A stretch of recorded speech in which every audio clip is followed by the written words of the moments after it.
Sometimes it takes only a single prayer to calm a storm in the heart. The Lord's Prayer is such a prayer. It is more than a text, more than words we memorized.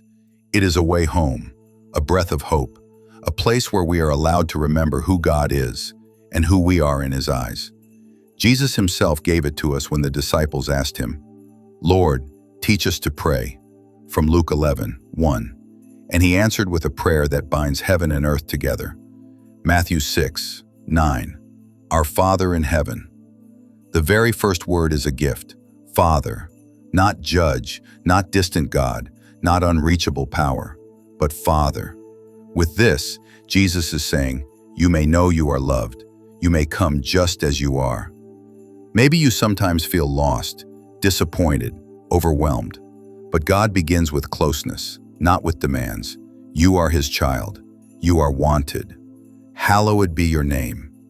In a world where so many things grow loud, here we are invited to grow quiet.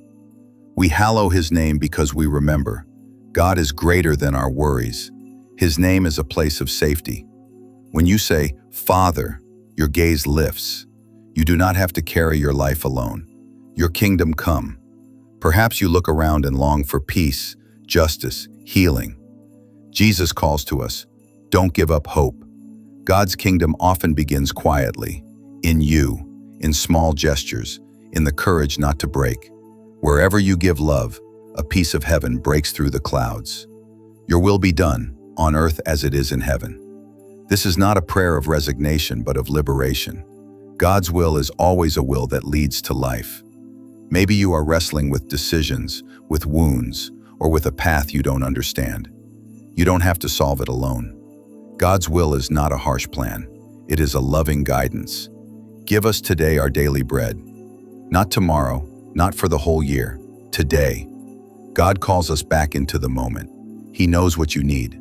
Strength, comfort, courage, provision, a word at the right time.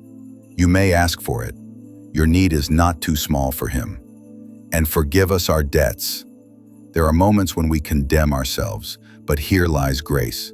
God sees your guilt and still holds His arms open to you. He invites you to lay down burdens you have carried far too long, as we also have forgiven our debtors. Forgiveness is not easy. Sometimes it feels like an inner mountain. But forgiveness does not mean forgetting. It means being set free. God desires that your heart will not remain bound. And lead us not into temptation, but deliver us from evil. We stand in battles, inner ones and outer ones, but you are not alone in them. God leads, protects, and holds you. His deliverance is stronger than all darkness. The Lord's Prayer is not a distant prayer. It is a home. When you pray it, God whispers to you, I am with you. I was with you. I will be with you. And perhaps at that very moment, the greatest miracle happens. Your heart finds peace, and your path becomes bright again. Amen.